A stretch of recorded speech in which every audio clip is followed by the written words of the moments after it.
برادران ملت اسلامیہ، السلام علیکم ورحمۃ اللہ وبرکاتہ۔ الحمدللہ الحنان المنان الذي خلق الانسان وعلمه البيان، والصلاة والسلام على رسوله سید الانس والجان وعلى آلہ واصحابہ ذوی الخیر والاحسان، اما بعد فاعوذ باللہ من الشیطان الرجیم، بسم اللہ الرحمن الرحیم۔ یا ایتها النفس المطمئنہ ارجعی الی ربک راضیۃ مرضیہ فادخلی فی عبادی وادخلی جنتی، صدق اللہ مولانا العظیم۔ بارگاہ رسالت مآب صلی اللہ تعالی علیہ وسلم میں درود پاک کا ہدیہ پیش کریں۔ اللہم صلی علی سیدنا و مولانا محمد معدن الجود والکرم وآلہ واصحابہ الکرام وابنہ الکریم وبارک وسلم صلاة دائمتا سرمدا ابدا۔ عزیزان گرامی وقار، رمضان المبارک کا پہلا جمعہ ہے۔ اللہ عز و جل اس کی سعادتیں، اس کی برکتیں ہم سب کو نصیب فرمائے۔ رمضان کے آتے ہی ہر مومن کا ایک ریہرسل شروع ہوتا ہے، ایک تربیت کا خاص وقت ہے رمضان، کیونکہ قرآن میں رب تعالیٰ نے فرمایا یا ایھا الذین آمنوا کتب علیکم الصیام کما کتب علی الذین من قبلکم لعلکم تتقون، اے ایمان والو تم پر روزے فرض کیے گئے جیسے کہ پہلے والوں پر بھی فرض کیے گئے تھے۔ وجہ کیا ہے؟ لعلکم تتقون، تاکہ تمہیں پرہیزگاری حاصل ہو، تاکہ تم تقوی والے ہو جاؤ۔ تقوی اور پرہیزگاری یہ اتنی ضروری ہے تمہارے لیے کہ جس کے لیے 1 مہینہ پوری تمہاری تربیت کرائی جا رہی ہے۔ یہ تقوی کیا چیز ہے؟ میں آپ سے اگر کہوں کہ یہ بنیاد ہے تمام اعمال کی، تقوی جو بھی عمل کریں آپ، تقوی جو ہے یہ بنیاد ہے۔ تقوی کا مطلب ہے اللہ کا خوف، اللہ کا خوف، یا جو بھی عمل کرتا ہو وہ صرف اللہ کے لیے کرتا ہو، یہ تقوی ہے۔ اور یہ ہر عمل کے لیے ضروری ہے، ہر عمل کے لیے۔ نماز میں تقوی ضروری ہے، روزے میں تقوی ضروری ہے، حج میں تقوی ضروری ہے۔ آپ دیکھیں حج کا سفر جب کرنا ہو تو رب تعالیٰ نے فرمایا وَتَزَوَّدُوا، توشہ ساتھ میں لے لینا۔ سفر پر جا رہے ہو حج کے لیے، ساز و سامان توشہ ساتھ میں لے لینا، لیکن ساتھ میں ہی کون سا توشہ اچھا ہے؟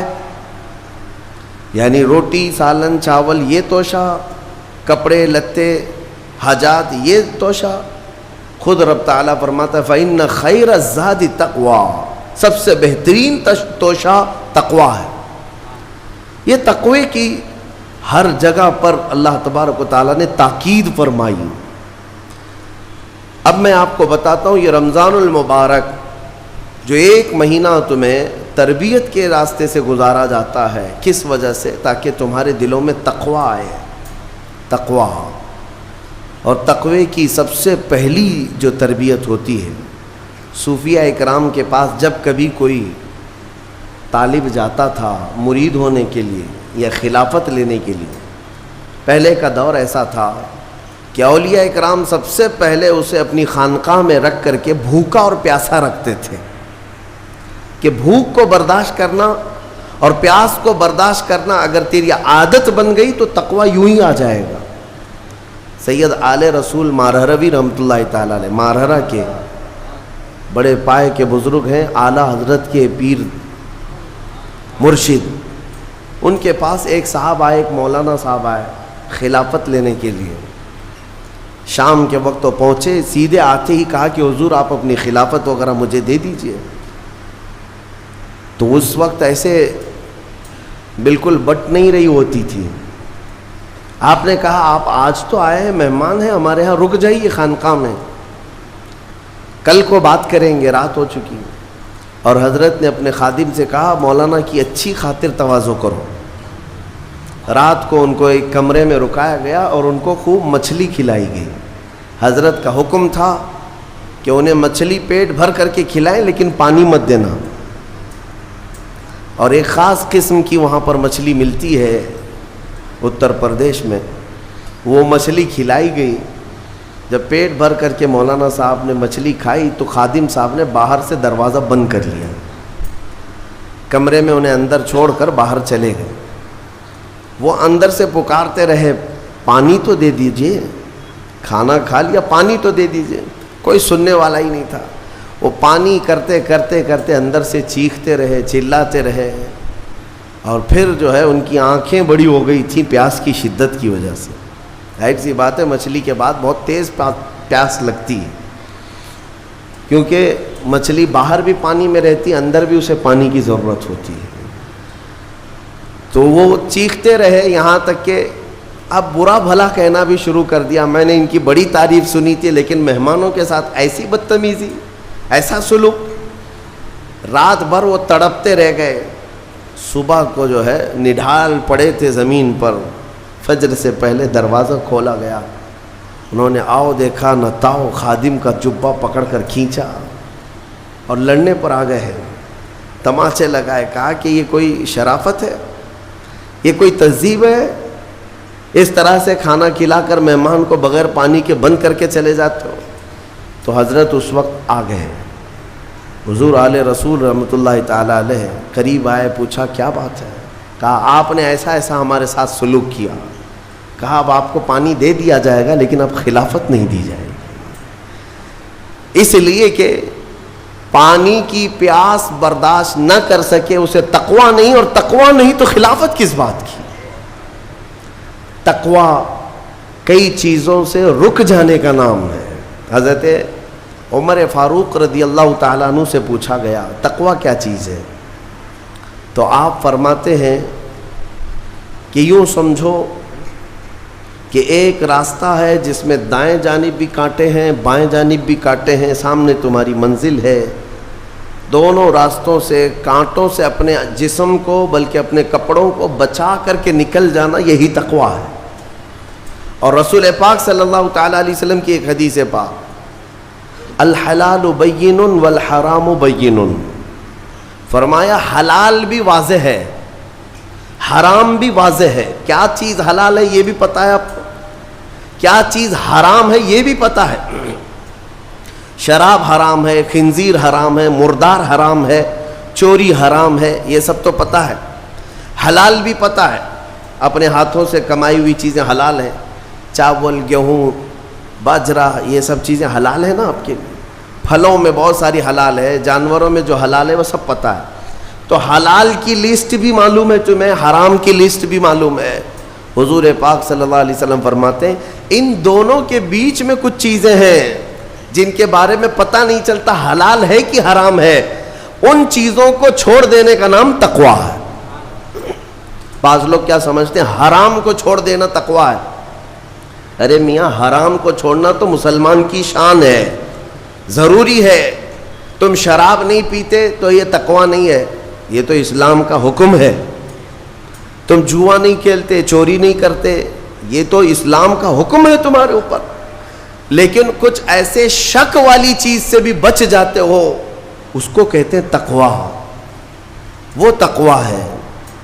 تقوی کی بہت ساری مثالیں ہیں، لیکن میں آپ کے سامنے ابھی رمضان کے متعلق عرض کرنے جا رہا ہوں کہ جیسے گزشتہ میں نے ایک تفسیر میں بھی عرض کیا، بعض لوگوں کو ایسا لگتا ہے کہ رمضان میں لوڈ شیڈنگ ہوتی ہوگی، کچھ خزانہ خدا میں بچت کے لیے لوگوں کو بھوکا اور پیاسا رکھا جاتا ہے، کچھ رزق بچا لیا جائے. نادانو، اللہ رب العزت جو پوری کائنات کا رزاق حقیقی ہے، اسے کسی چیز کی کمی نہیں ہے. یہ روزے جو فرض کیے گئے خزانے میں بچت کے لیے نہیں بلکہ ہمارے جسموں کی اور ہماری روحوں کی اصلاح کے لیے، ہماری روحوں کی اصلاح اور جسموں کی اصلاح کے لیے ہمیں تقویٰ ملے. میں آپ کو بتاتا ہوں، ایک سوال میں آپ سے پوچھتا ہوں. آج رمضان میں یہ بہت ضروری ہے کیونکہ رمضان ہونے کے بعد بھی سب کو پتہ ہے کہ چاند دکھتے ہی اللہ شیطانوں کو قید کر لیتا ہے. یہ سب کو پتہ ہے. حدیث پاک میں بھی سرکش جنات اور شیطان دونوں قید ہو جاتے ہیں. ان کو قید کر دیا جاتا ہے، جب تک چاند نہیں دکھے گا یہ نہیں آئیں گے. لیکن جو 11 مہینے ہم بلیم ڈالتے تھے شیطان پر کہ ہم سے برائیاں ہو گئی، گناہ ہو گئی، کیوں؟ ارے شیطان ایسا کرا دیا، شیطان ویسا کرا دیا. اب رمضان میں کون کرا رہا ہے؟ شیطان تو ہے نہیں. پھر فجر میں سوتا کیوں ہے؟ بغیر نماز پڑھے ٹانگ پھیلائے ویسی نماز قضا کر رہے ہیں. کون سا شیطان تمہیں سلایا؟ ابھی تو شیطان ہے نہیں. ابھی بھی بہت سارے لوگ چوری کا کھانا نہیں چھوڑتے، بہت سارے لوگ جھوٹ، دغا، غیبت یہ رمضان میں بھی نہیں چھوڑتے. تو یہ ان کو کون سا شیطان کروا رہا ہے؟ کون سا شیطان یہ برائیاں کرواتا ہے؟ اس کے جواب کے لیے ایک چیز سمجھنا ضروری ہے. یہ بات تو مشہور ہے کہ ساری برائیاں شیطان کرواتا ہے، ابلیس کرواتا ہے نا؟ لیکن آپ کو وہ واقعہ معلوم ہے جب آدم علیہ السلام کو اللہ تعالیٰ نے پیدا کیا اور سارے فرشتوں سے کہا کہ سجدہ کرو، کل ہی کی تفسیر میں میں نے عرض کیا، اس میں ابلیس بھی تھا. ابلیس بھی اس وقت بہکا ہوا نہیں تھا، گمراہ نہیں تھا، وہ اچھا تھا. ابلیس تو بہت عبادت کرنے والا تھا اللہ تعالیٰ کی. تو اس نے اللہ کے حکم کو ٹال کر آدم کو سجدہ نہیں کیا، غرور میں کھڑا رہا، نافرمانی کیا. تو اب میں یہ سوال کرتا ہوں کہ ہر ایک کو گمراہ کرنے والا شیطان ہے، تو شیطان کو کس نے گمراہ کیا تھا؟ اس کو کس نے روکا سجدہ مت کرنا آدم کو؟ کوئی ہے بہکانے والا؟ ارے وہ تو پہلا ابلیس ہے، اس سے پہلے تو کوئی ابلیس تھا ہی نہیں، اس سے پہلے تو کوئی شیطان تھا ہی نہیں. شیطان کو کس نے روکا کہ تو بڑا ہے، تو بلند ذات والا ہے، آدم مٹی سے بنا ہے؟ یہ خیال کس نے ڈالا؟ کون سا شیطان تھا اس سے پہلے؟ یہی بات سمجھنے کی ہے. محدثین نے مفسرین نے فرمایا ابلیس کو جس چیز نے سجدہ کرنے سے روکا وہ نفس امارہ ہے، وہ نفس ہے جو آج بھی تمہارے ساتھ ہے. ہاں شیطان تو قید ہو جاتا ہے رمضان کے شروع ہوتے ہی، لیکن نفس تو ساتھ میں رہتا ہے. اب پتہ چلا کہ رمضان میں جو کچھ بھی غلطیاں یا کوتاہیاں یا گناہ کچھ لوگوں سے سرزد ہوتے ہیں تو یہ نفس کے پجاری ہیں، نفس ان کے ساتھ ہے. یہ نفس کی غلامی میں آ گئے اور نفس کے شکار ہو گئے. اسی لیے قرآن میں اللہ تعالیٰ نے اپنے رسول سے بھی یہ فرمایا اَرَأَيْتَ مَنِ اتَّخَذَ إِلَٰهَهُ هَوَاهُ أَفَأَنْتَ تَكُونُ عَلَيْهِ وَكِيلًا. اے رسول کیا آپ نہیں دیکھتے کچھ لوگ ایسے ہیں جنہوں نے اپنے نفسانی خواہشات کو اپنا خدا بنا لیا ہے، اپنی خواہشات کو اپنا خدا بنا لیا ہے. اے رسول کیا آپ ایسوں کی سفارش کریں گے، ایسے لوگوں کی وکالت کریں گے؟ یعنی رب تبارک و تعالیٰ نے فرمایا کچھ لوگ وہ ہیں جو اپنی خواہشات کی پوجا میں ہیں. کیا مطلب خواہشات کی پوجا؟ کیا مطلب ہے اپنے خواہشات کے پیچھے چلنا؟ مطلب یہی ہے کہ جو دل میں آیا اس بندے نے یہ سوچ لیا اسے کرنا ہی ہے مجھے، یہ خواہشات کے پیچھے چل رہا ہے. ہاں تمہیں آرام کی فکر ہوئی، تم نے خدا کے فرمان کو ٹال دیا لیکن اپنی نفس کی سن لیا. اللہ تبارک و تعالیٰ کا حکم کچھ اور ہے لیکن تمہاری طبیعت کچھ اور چاہ رہی ہے. رب تبارک و تعالیٰ کا حکم تھا صبح صبح تمہیں اپنے گھر بلا رہا تھا لیکن تم نے اس کی نہیں سنی، اپنے من کی سنی، اپنے نفس کی. تو یہی تو ہوا نفس کی پوجا، یہی ہے نفس کی عبادت، نفس کی پرستش، جس کو قرآن میں کہا گیا ہے کہ کچھ لوگ ایسے ہیں جنہوں نے اپنی خواہشات کو خدا بنا لیا ہے. یہ نفس امارہ جس کے بھی اوپر حاوی ہو جاتا ہے، اچھے اچھوں کو یہ ان کا تقوی بھسم کر دیتا ہے، ایمان سے بھی دور کر جاتا ہے. اس لیے میرے عزیزوں میں جو عرض کرنے جا رہا ہوں وہ یہ ہے کہ ہمارے لیے زندگی میں سب سے بڑا چیلنج اپنے نفس امارہ سے لڑنا. آپ کو پتہ ہے رسول پاک صلی اللہ تعالیٰ علیہ وسلم ایک جہاد سے جب واپس مدینے تشریف لا رہے تھے، وہ جہاد بہت سخت تھا، صحابہ زخمی تھے، بہت گھماسان کی لڑائی ہوئی تھی، لیکن جب واپس مدینے آ رہے تھے تو میرے آقا نے ایک جملہ فرمایا تھا، رجعنا من الجہاد الاصغر الى الجہاد الاکبر، اے میرے صحابہ ہم چھوٹے جہاد سے بڑے جہاد کی طرف جا رہے ہیں۔ صحابہ نے پوچھا اس سے بڑا جہاد اب کون سا ہے یا رسول اللہ؟ میرے آقا صلی اللہ علیہ وسلم فرماتے ہیں، اے میرے صحابہ اپنے نفس سے لڑنا اب یہ بڑا جہاد ہے، نفس سے لڑنا بڑا جہاد ہے۔ میرے عزیزو، یہ خواہشات کو ہی ختم کرنا ہو، اس نفس کو اگر کنٹرول میں لانا ہو تو کیا کرو گے؟ نفس امارہ سب کے پاس ہے۔ قرآن میں مولا فرماتا ہے وَمَا أُبَرِّئُ نَفْسِي إِنَّ النَّفْسَ لَأَمَّارَةٌ بِالسُّوءِ إِلَّا مَا رَحِمَ رَبِّي، کوئی اپنے نفس سے بچ نہیں پائے گا سوائے وہ شخص جس پر میرا رب رحم فرمائے۔ اللہ کا رحم جس پر ہو گیا وہ اپنے نفس سے بچ جائے گا۔ میں آپ کو ایک دعا بتاتا ہوں، حضور پاک صلی اللہ علیہ وسلم اگر دعا کرتے تھے تو اس سے آپ کو اندازہ ہو جائے گا کہ یہ کتنی امپورٹنٹ چیز میں آپ کے سامنے کہہ جا رہا ہوں۔ کون سی؟ حضور جب دعا کرتے تھے تو یوں کہتے تھے اللہ کی بارگاہ میں، اللہم لا تکلنی الی نفسی طرفۃ عین، اے اللہ تو مجھے میرے نفس کے حوالے ایک منٹ کے لیے بھی مت دینا، تو اپنی حفاظت میں رکھ۔ حضور جب یہ دعا کرتے تھے کہ مجھے میرے نفس کے حوالے ایک منٹ کے لیے، طرفۃ عین کہتے ہیں پلک جھپکنے کے برابر، اتنے ٹائم کے لیے بھی اے اللہ تو مجھے میرے نفس کے حوالے مت کرنا، تو اپنی حفاظت میں رکھ۔ سید الانبیاء جب یہ دعا کرتے ہیں تو اندازہ کرو اے مومنو، نفس کی تباہ کاریاں کیا کیا ہیں، یہ کتنوں کو ہلاک کر دیتا ہے، کتنوں کا عمل ضائع کرتا ہے، کتنوں کا ایمان ختم کرتا ہے۔ اب میں جو بات کہہ رہا ہوں وہ یہ توجہ سے سنو، یہ نفس امارہ جس نے شیطان کو بھی گمراہ کیا، شیطان کو بھی بہکا دیا، یہ نفس آدم کو سجدہ نہ کرنے کا جو غرور پیدا کیا یہی نفس امارہ تھا۔ اس نفس امارہ کو اگر کوئی کنٹرول کرا سکتا ہے تو وہ ماہ رمضان المبارک ہے۔ بس یہی ہے رمضان کی فضیلت۔ رمضان المبارک اس لیے تمہیں دیا گیا کہ بڑی بڑی طاقتیں تمہارے نفس کو قابو میں نہیں کر پائیں گی، لیکن رمضان کے روزے تمہیں کنٹرول میں لے آئیں گے، کنٹرول میں لائیں گے۔ اب سمجھ میں آیا کہ روزے کیوں رکھائے جا رہے ہیں؟ ارے گرمیوں کی شدت ہے، ادھر حلق سوکھا جا رہا ہے، پیٹ پیٹ سے لگ جاتا ہے۔ ان لوگوں کو پوچھو روزہ کیسا ہوتا ہے جو مزدوری کرتے ہیں، ان لوگوں سے پوچھو جو دن بھر کام کاج کرتے ہیں۔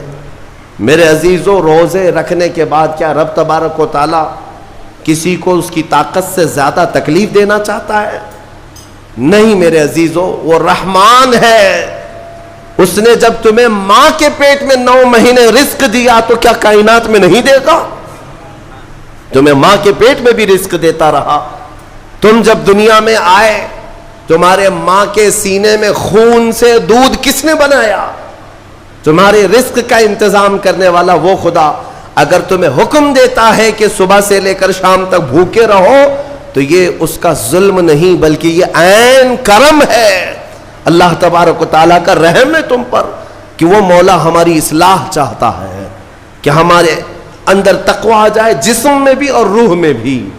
اب ایک اور بات میں آپ کو بتا دوں، میں نے ایک بات پڑھی تھی نفس کے متعلق، یہ نفس امارہ، اسی لیے امام غزالی رحمۃ اللہ تعالیٰ علیہ نے فرمایا اللہ کی جو مخلوق ہے وہ 3 طرح کی ہے، ایک فرشتے، دوسرے انسان، تیسرے جانور۔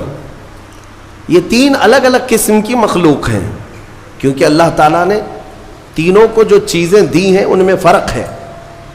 فرشتوں کو اللہ نے عقل دیا ہے، نفس نہیں ہے۔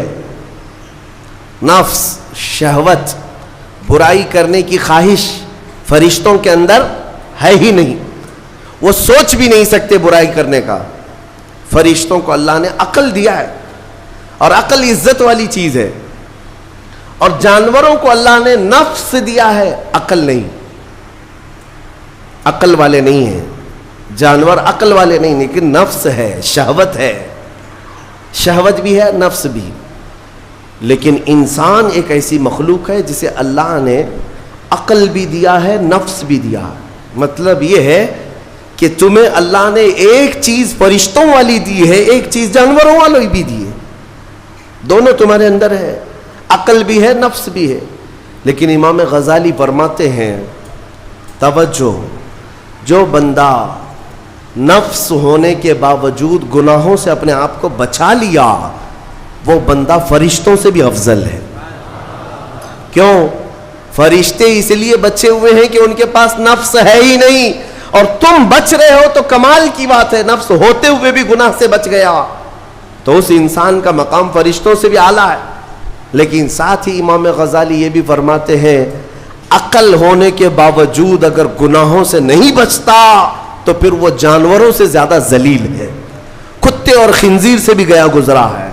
کیونکہ جانور تو بیچارہ معذور ہے, اسے عقل نہیں ہے, نفس ہے. تمہارے پاس عقل ہے, اس کے باوجود حرام کاریاں کر رہے ہو تو جانوروں سے زیادہ گر گئے. فیصلہ تمہارے ہاتھ میں ہے کہ تم کون سی زندگی گزارنا چاہتے ہو, کون سی, کہ تم نفس کے پجاری بن جاؤ یا عقل کا صحیح استعمال کر کے فرشتوں والی صفات پر عمل کرو.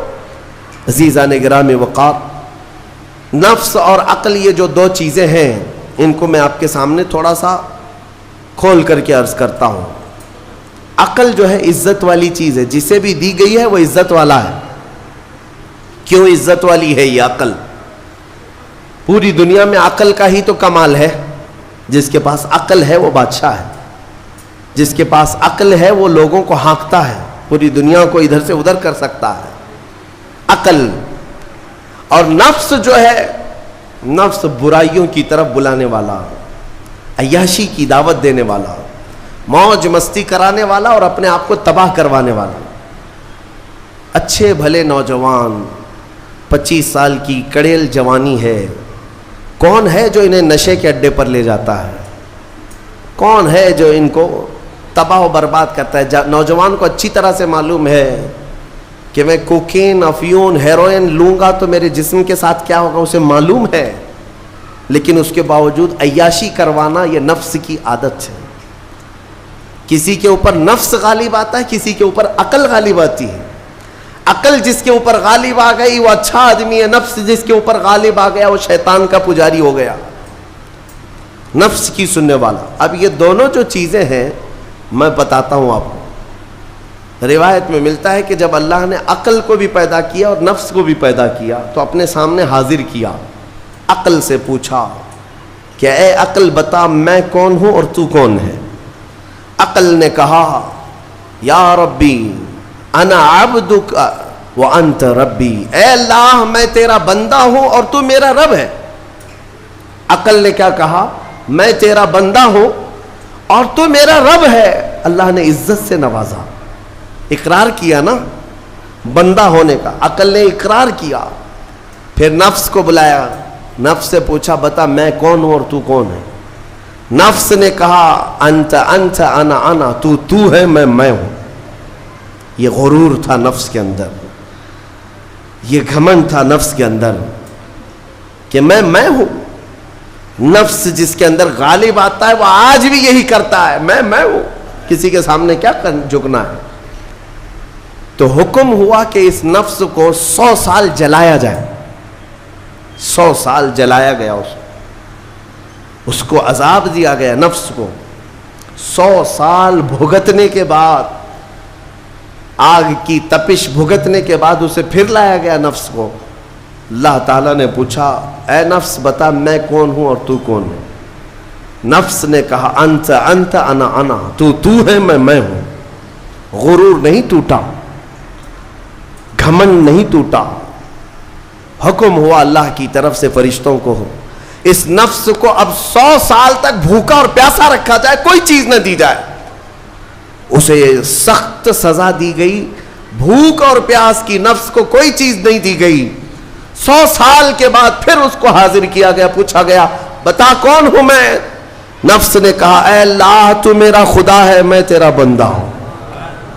فرمایا بزرگوں نے کہ نفس کو اگر کوئی جھکا سکتا ہے تو وہ بھوک ہے, اسی لیے مولا نے رمضان کے روزے تم پر فرض فرمایا. نفس کو جھکا سکتے ہو, نفس کو کنٹرول میں لا سکتے ہو تو بھوک کے ذریعے سے. ہاں یہ بھوک اور پیاس یوں ہی نہیں دی گئی ہے. دنیا اگر سمجھتی ہو کہ مسلمانوں کو یہ بھوکا اور پیاسا رکھوایا جا رہا ہے تو انہیں کیا خبر ہے کہ روح کسے کہتے ہیں, نفس کسے کہتے ہیں. جو آلریڈی غلاظت میں پڑے ہوئے انہیں کیا سمجھ ہے. لیکن الحمدللہ ہمارا تصور ہے آخرت کا, ہمارے ہاں تصور ہے جنت کا, ہمارے ہاں تصور ہے جہنم کا, اللہ کی بارگاہ میں حساب کا. اس لیے ضروری یہ بن پڑتا ہے کہ ہم اپنی دنیا میں ہی اصلاح کریں. میرے عزیزوں, اس نفس کی جو تباہ کاریاں ہیں اس سے بچنا ہر نوجوان کے لیے آج ضروری ہے. تم روزوں کو ہلکے میں مت لو. اس سے پہلے بھی میں کہا کرتا تھا, آج پھر سے میں ریپیٹ آپ کے سامنے کہتا ہوں, مسلمان کے لیے روزے جو فرض کیے گئے آپشنلی نہیں ہے میرے عزیز, یا آپشنلی نہیں ہے, اختیاری نہیں ہے. جسے چاہے وہ رکھے, جسے چاہے وہ چھوڑے. ہاں ہمارے ہاں معاشرہ ایسے ہی ہے نا. ہاں صبح اٹھ کر کے لوگ پوچھتے رہتے ہیں روزہ ہے, روزہ ہے. کیوں پوچھ رہے ہو روزہ ہے؟ مسلمان ہے تو روزہ فرض ہے, روزہ فرض ہے. اگر میں آپ کو پوچھوں اچھا لگے گا؟ انسان ہو اچھا لگے گا, سامنے دکھ تو رہا ہے انسان ہے, پھر کیا پوچھنا ہے. مسلمان کے لیے روزہ ایسا ضروری ہے جیسے اس کے لیے انسان ہونا ضروری ہے. وہ روزے چھوڑتا کیوں؟ ہاں چند ہی چیزیں ہیں جہاں تخفیف دی گئی ہے شریعت میں. وہ سفر ہے یا مرض ہے, ایسا مرض کہ جس سے وہ نہیں برداشت کر پاتا, اس میں اللہ تعالیٰ نے اسے چھوٹ دی ہے, رخصت دی ہے. یا حاملہ عورت ہے, یا دودھ پلانے والی عورت ہے, یا پھر اب بہت سارے لوگ ایسے ہیں جو ہٹے کٹے ہیں, تندرست ہیں, توانا ہیں, روزے چھوڑے ہوئے ہیں.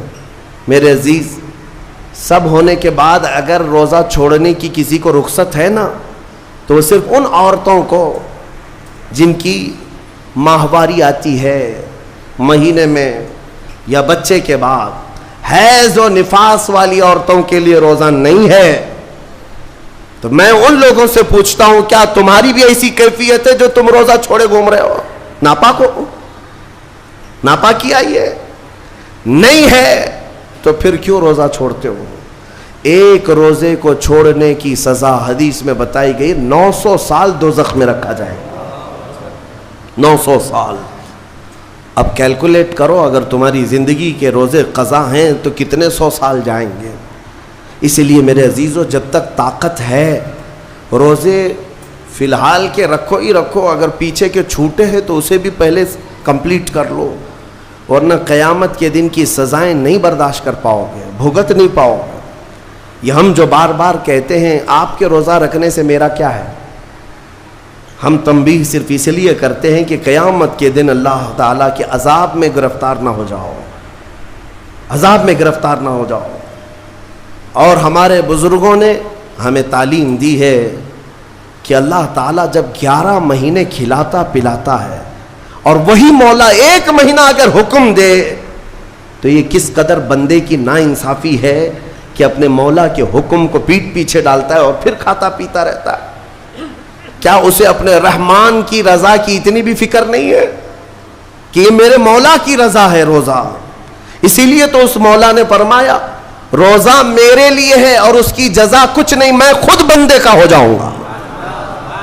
الصوم لی وانا اجزا بہ. اور ایک حدیث میں عجزی بھی پڑھا گیا, یعنی روزہ میرے لیے ہے اور میں ہی اس کی جزا ہوں, میں ہی اس کی جزا ہوں. مطلب یہ ہے کہ دوسرے اعمال کی جزا میں جنت ہے, محلات ہے, الگ الگ ثواب ہے, لیکن روزے کے متعلق مولا نے فرمایا میں خود ہی اس کی جزا ہوں. تجھ سے تجھی کو مانگ کر مانگ لی ساری کائنات, جس کا خدا ہو گیا اس کی ساری کائنات. میرے عزیزوں, اللہ تبارک و تعالیٰ اگر کسی بندے کا ہے تو پھر اس کے کیا کہنے. اچھا, ایک اور اس میں حکمت یہ ہے, روزہ جو رکھا جاتا ہے یہ بندے اور اللہ کے بیچ کا راز ہے, دوسرے کسی کو پتہ نہیں. میرا روزہ آپ کو نہیں معلوم, آپ کا روزہ مجھے نہیں معلوم. چہرہ دیکھ کر کے کچھ بھی کہا جا سکتا ہے. ہاں, چہرہ دیکھ کر کسی کا روزہ پتہ چلے گا. آپ کل سحری کر کے نیت کر کے روزے سے آئے ہیں, کسی کی پیشانی پہ تو لکھا نہیں ہے کہ یہ روزے دار ہے. آپ نے کہا ہم نے مان لیا, لیکن حقیقت کیا ہے یہ تم جانو گے, اللہ ہی جانے. بہت سارے تمہارے پاس موقع ایسے آتے ہیں جب ایک ایک گھونٹ نگل سکتے ہو. وضو کے بیچ میں, غسل کے بیچ میں, جب کوئی نہ دیکھ رہا ہو تب چٹکیاں لے کر اندر ڈال سکتے ہو, کوئی نہ دیکھ رہا ہو. لیکن بندے اور مولا کے درمیان کا ایک راز ہے روزہ.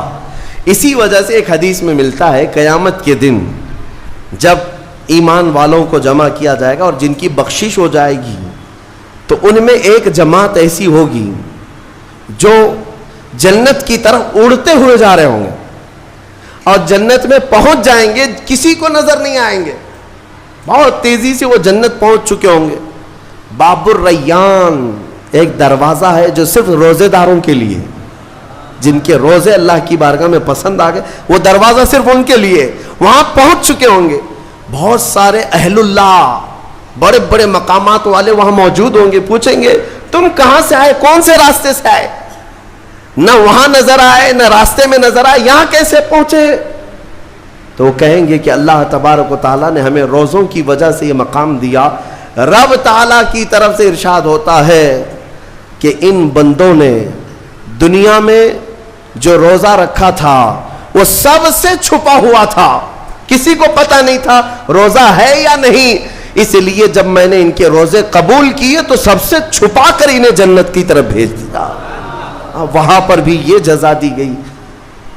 میرے عزیزوں, فضیلتیں بہت ساری ہیں, سب کو پتہ ہے, لیکن میں جو کہہ رہا ہوں وہ یہ ہے کہ اگر اپنے نفس کو کنٹرول میں لانا ہو تو یہ روزے شرط ہیں. ایک صحابی حضور کی بارگاہ میں آئے, جوان تھے, کہا کہ یا رسول اللہ صلی اللہ علیہ وسلم, جوان ہو چکا ہوں, شادی کی عمر ہے, لیکن شادی کرنے کی طاقت نہیں, مال نہیں, اسباب نہیں, کیا کروں؟ شادی نہ کرے تو گناہوں کی طرف چلے جائیں, خواہشات ہیں انسان کی. تو جانتے ہیں میرے آقا صلی اللہ تعالیٰ علیہ وسلم نے کیا فرمایا کہ اگر استطاعت ہے تو شادی کر لے ورنہ روزہ رکھ لے. شادی کے بدل ڈائریکٹ کون سی چیز؟ روزہ. فرمایا اس لیے کہ روزہ تمہاری شہوت کو ختم کرتا ہے, تمہارے اندر صبر قائم کرتا ہے. عزیزان گرامی, حدیث پاک کا یہ مفہوم میں آپ کے سامنے رکھ رہا ہوں. تربیت میں میرے آقا نے ان نوجوانوں سے کہا جن کی شہوت غالب ہے, جو گناہوں کی طرف زیادہ جا سکتے ہیں, ان کے لیے فرمایا گیا وہ روزہ رکھیں, کنٹرول میں رہیں گے. صرف رمضان کا ہی نہیں, سال میں اور بھی دنوں میں روزہ رکھو تاکہ تمہارا نفس قابو میں رہے, کنٹرول میں رہے. میں چند مہینے پہلے کچھ نوجوانوں کی کثرت کو دیکھ رہا تھا جو اپنے جسم کو شیڈول بنانے کے لیے, مینٹین کرنے کے لیے ڈائٹ پلان تیار کر رہے تھے. تو اس میں ایک بہت ہی بڑے ڈاکٹر ہیں جنہوں نے ڈائٹ پلان دیا, تو اس میں انہوں نے مینشن کیا کہ ہفتے میں ایک دن بھوکا رہنا چاہیے, صبح سے شام تک. وہ نان مسلم ہے. میں نے پوچھا تھا کہ یہ آپ کے ڈائٹ پلان میں کس لیے ہے, تو انہوں نے اس کی سائنٹیفک وجہ بتائی کہ ہفتے بھر میں ہم جو کچھ بھی کھاتے ہیں, کچھ ایسی چیزیں جمع ہو جاتی ہیں جن کو پگھلنے کا موقع ہی نہیں ملتا, ہم بار بار کھاتے رہتے ہیں, اس پر چیزیں جمع ہوتی رہتی ہیں. ایک دن ہفتے میں اگر اپنے پیٹ کو خالی چھوڑ دیا جائے تو فاسد مادے گل کر کے باہر نکل جائیں گے اور صحت ہمیشہ صحیح رہے گی. یہ دنیا کہہ رہی ہے. میرا مولا بغیر حکمت کے کوئی چیز تم پر فرض نہیں فرماتا. جس نے ہمارے جسموں کو بنایا, جس نے ہماری روح کو بنایا, وہی زیادہ بہتر جانتا ہے کہ ہمارے حق میں کیا چیز اچھی ہے. اس لیے اے میرے عزیزوں, اب ان نفس کے خلاف جو باتیں میں نے عرض کی ہیں, نوجوانوں, آج تمہارے لیے نہیں پوری زندگی کا سب سے بڑا چیلنج ہے, سب سے بڑا چیلنج. جو اپنے نفس امارہ سے بچ گیا وہ صحیح سلامت دنیا سے چلا گیا, ورنہ موت کے وقت بستر پر روح نکلنے سے پہلے بھی نفس امارہ بہکاتا ہے. یہ شیطان کا قریبی دوست ہے. یہ دونوں کی سانٹھ گانٹھ ہے. نفس کی اور شیطان کی دوستی بہت گہری ہے, بہت گہری ہے. اسی لیے تو شیطان جاتا ہے تو نفس اس کا کام کرتا رہتا ہے. دونوں مل کر کے انسان کو تباہ و برباد کرتے ہیں. لیکن اس کے باوجود اگر آپ بچے ہیں تو یہ اللہ کا فضل ہے تم پر, اللہ کا فضل ہے. میں بنی اسرائیل کے ایک شخص کے متعلق پڑھا تھا, بڑا عبادت گزار شخص تھا. وہ اپنے صومعہ میں، صومعہ کہتے ہیں جس میں عبادت کرتے ہیں، بنی اسرائیل کا وہ عبادت گزار شخص قریب 80 سال تک عبادت کیا اور باہر نہیں نکلا. شہر میں سب سے زیادہ مقبول، ہر ایک اس کے پاس دعائیں کرانے کے لیے آتے تھے. اتفاق سے اس گاؤں میں ایک گھر کے 4 بھائی تھے، وہ تجارت پر جا رہے تھے، ان کی تنہا بہن تھی گھر پر. چاروں نے سوچا ہم تجارت پر جا رہے ہیں، اپنی بہن کہاں چھوڑیں. تو چاروں نے کئی لوگوں سے مشورہ کیا اور بزرگوں سے بات چیت ہوئی تو کہا کہ وہ عابد جو شب زندہ دار ہیں، رات بھر عبادت کرتے ہیں، ان کی نگرانی میں چھوڑ کر، ان کی کفالت میں چھوڑ کر چلے جاتے. وہ چاروں آئے اور اپنی تجارت کا سفر بتایا اور کہا کہ ہماری بہن گھر پہ رہے گی، بس آپ دیکھ بھال کریں. اور وہ تجارت پر چلے گئے. یہ بہت ہی عبادت گزار شخص ہے بنی اسرائیل کا، بہت عبادت گزار.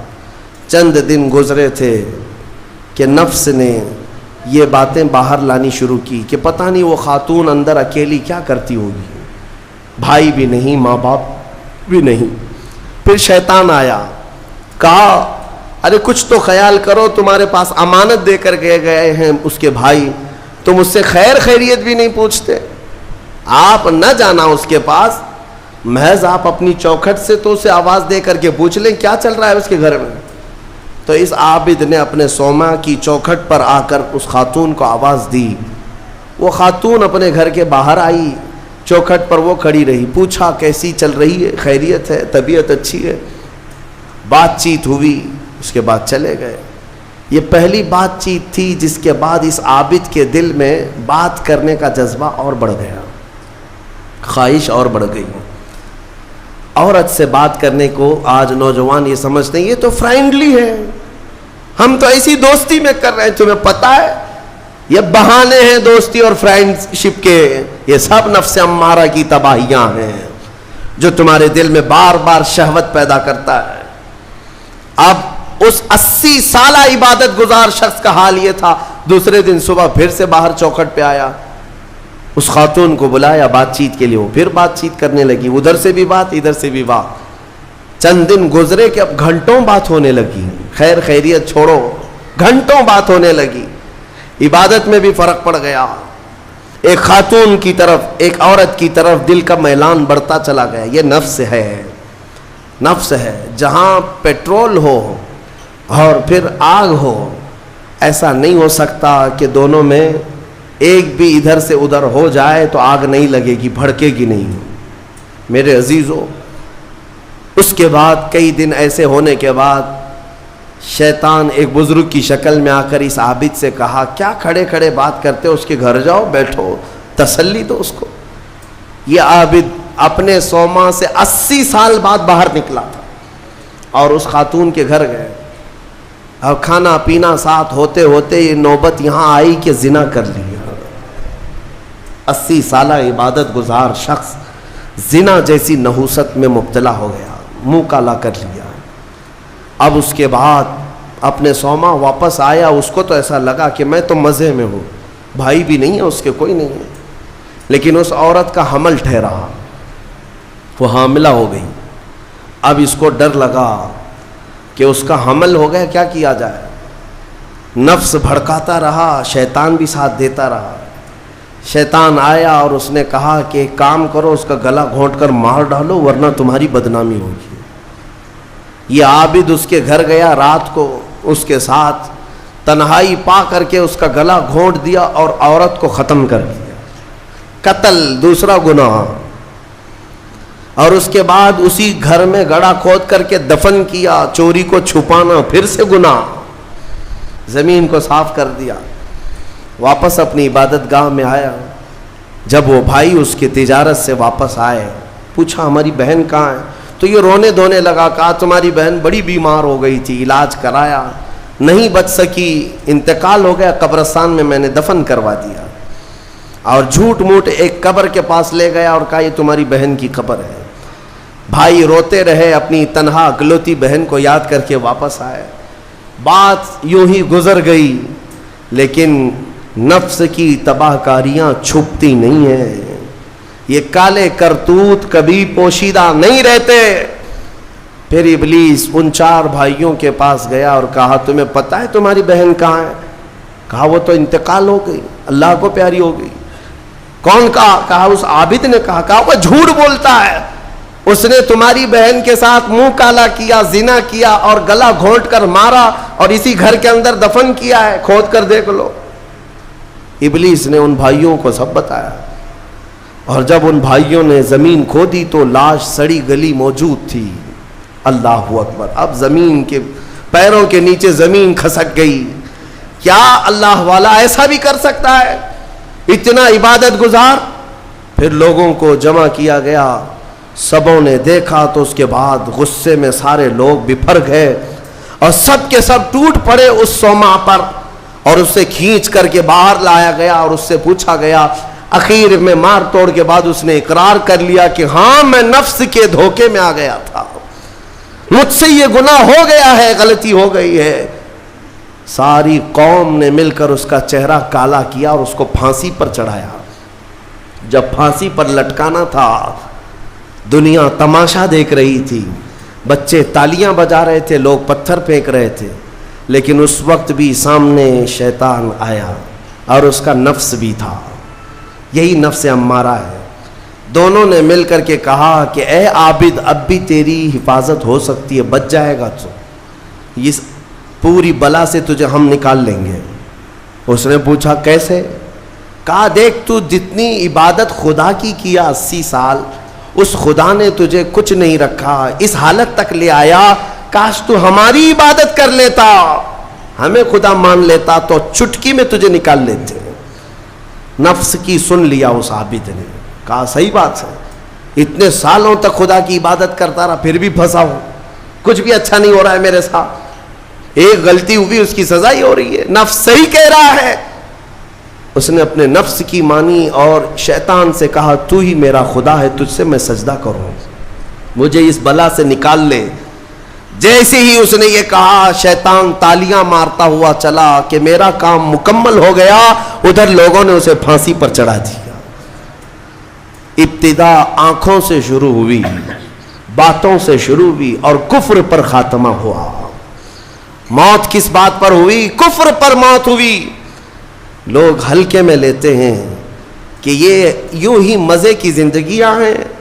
میرے عزیزوں، نفس سے الرٹ رہو، اس نفس نے اچھے اچھوں کا تقوی بھسم کر دیا، کئی لوگوں کی عبادتیں ضائع کر دیں، عورت کے فتنے سے، مال کے فتنے سے، حرص لالچ کے ذریعے سے اس نے ایمان کو تباہ کیا ہے۔ اور پھر میں آخر میں یہی کہتا ہوں، اس نفس کو اگر کوئی کنٹرول کر سکتا ہے تو اللہ کا یہ پیارا مہمان رمضان المبارک ہے، یہ رمضان ہے، یہ رمضان ہے جو تمہیں نفس کی غلامی سے آزاد کرائے گا۔ اس سے خوب محبت کرو، خوب محبت کرو۔ قیامت کے دن ایک شکل میں آئے گا، ایک شکل میں آئے گا، خوبصورت شکل میں آئے گا، خوبصورت شکل میں آئے گا۔ اور حدیث پاک میں ملتا ہے کچھ بندے وہ ہوں گے جن کی سفارش کے لیے رمضان آئے گا، رمضان آئے گا، اور اللہ تعالیٰ رمضان کی اور قرآن کی سفارش کو کبھی رد نہیں فرمائے گا۔ جس کی سفارش میں رمضان آ گیا اس کے لیے جنت میں جانا واجب ہو جائے گا، اور کچھ لوگ وہ ہوں گے جن کے خلاف رمضان کھڑا ہو جائے گا۔ رب تعالیٰ سے کہے گا مولا میں ہر سال اس کے گھر جاتا تھا، یہ مجھے کبھی قدر کی نگاہ سے نہیں دیکھتا، میری عزت نہیں کرتا، میرا احترام نہیں کرتا۔ رمضان کچھ لوگوں کی شکایت کرے گا، وہ بندہ کہتا ہے مولا میں اس کو پہچانتا ہی نہیں، یہ کون نیا آدمی ہے؟ مولا فرمائے گا یہ میرا مہمان رمضان ہے جو ہر سال تیرے گھر آتا تھا، تو بے قدری کرتا تھا، بے احترامی کرتا تھا، اور آج رمضان تیرے خلاف کھڑا ہو گیا، اس لیے تجھے جہنم میں جانے کا پروانہ دیا جاتا ہے۔ میرے عزیزو، رمضان کو اپنے خلاف سفارشی نہ بناؤ، رمضان کو اپنا حمایتی بناؤ، اس سے محبت کرو، اس رمضان کا قدر کرو، احترام کرو۔ اپنے گھروں میں جس طرح کسی باہر کے آئے ہوئے مہمان کی عزت ہوتی ہے، رمضان کی عزت ہونی چاہیے۔ گھروں میں خرافات نہ ہو، بے حیائیاں نہ ہو، بچوں کو بار بار اس بات پر ٹوکو کہ بیٹا بری بات نہ کرے، رمضان ہے، اللہ کا مہینہ ہے، ہمارے بزرگ ہمیشہ یہی کہا کرتے تھے، کسی کو مارنے نہیں دیتے تھے کہ روزہ ہے، رمضان ہے، ہاتھ نہیں اٹھانا. گالی دیتے تو کہتے کہ بیٹا رمضان چل رہا ہے، گالی مت دے. یہ ہے رمضان کے احترام کے طریقے. آج یہ ہمارے معاشرے سے جا رہے ہیں. اسی لیے میں کہتا ہوں ہر بات پر تاکید کرو اپنے بچوں کو کہ رمضان ہے، رمضان ہے. اور انشاءاللہ العزیز یہ رمضان ہماری سفارش کرے گا اور مولا اس کی سفارش پر ہمیں جنت عطا فرمائے گا. وآخر دعوانا ان الحمدللہ رب العالمین.